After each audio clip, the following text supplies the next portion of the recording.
నిన్న కేరళ తీరాన్ని తాకిన నైరుతి రుతుపవనాలు రేపు నెల్లూరుకు చేరుకునే అవకాశం ఉంది. రుతుపవనాల ఎఫెక్ట్తో దక్షిణాది రాష్ట్రాల్లో వర్షాలు జోరందుకున్నాయి.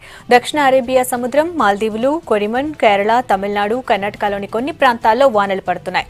తెలుగు రాష్ట్రాల్లోనూ తొలకరి వర్షాలు పలకరించాయి. ఏపీలో ఓ మోస్తరు నుంచి భారీ వర్షాలు కురిశాయి.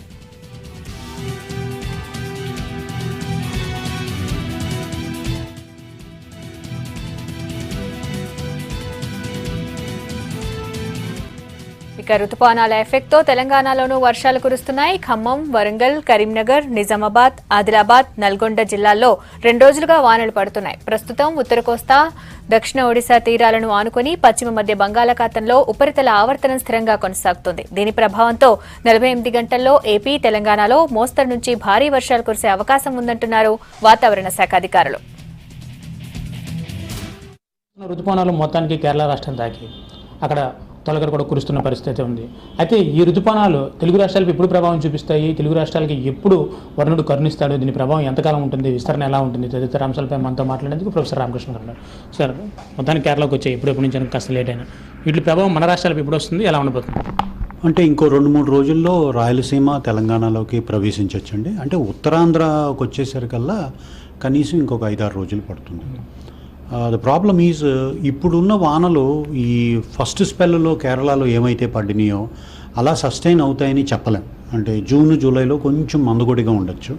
ఏవైతేనే భారత వాతావరణ సంస్థ వారు ప్రకటించినట్టు 15% కన్నా ఎక్కువ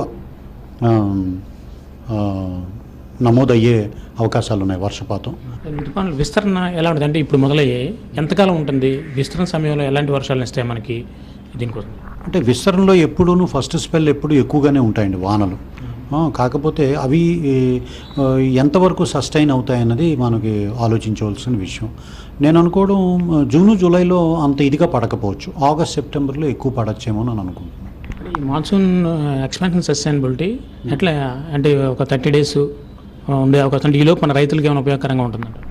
ఈ ముందొచ్చే వానలు మటుకు రైతులకి తప్పకుండా ఉపయోగకరంగా ఉంటుందండి. అది ఇంకా ఈ ఉష్ణోగ్రతల సంగతి ఏంటి సార్? ఋతుపవనాలు ప్రవేశించినప్పుడు కూడా ఇంకా ఉష్ణోగ్రతలు కాస్త గట్టిగానే కనిపిస్తున్నాయి. ఉష్ణోగ్రతలు ఇప్పటి వరకు తగ్గుముఖం పడతాయండి. తర్వాత మటుకు కొంచెం ఫస్ట్ వీక్ ఆఫ్ జూలైలో మళ్ళీ ఒకవేళ కానీ వర్షం రాకపోతే మటుకు టెంపరేచర్స్ కొంచెం ఎక్కువ అవుతాయండి. ఇప్పుడు బంగాళాఖాతంలో నైరుతి బంగాళాఖాతంలో ఒక ద్రోణుడు కొనసాగుతుంది.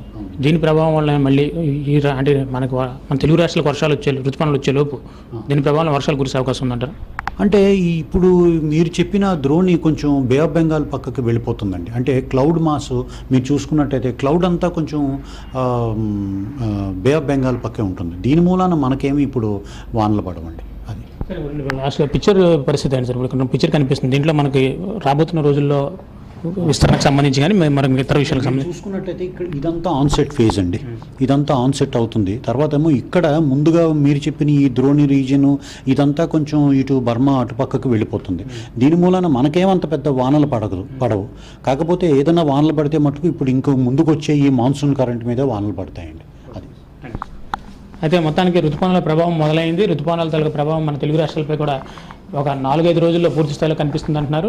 ఇక ఉష్ణోగ్రతలు క్రమక్రమంగా తగ్గిపోతూ ఉంటాయి. అయితే ఈ జూన్లో ఒకవేళ ఋతుపవనాలకు మధ్యలో ఏమైనా బ్రేక్ వస్తే జూన్లో అక్కడక్కడ బ్రేక్ రావచ్చు తప్పితే ఇంకా ఈ ఋతుపవనాల తాలూకు స్పెల్ పూర్తి స్థాయిలో భారీ వర్షాలు ఇచ్చే అవకాశం ఉందని చెప్తున్నారు.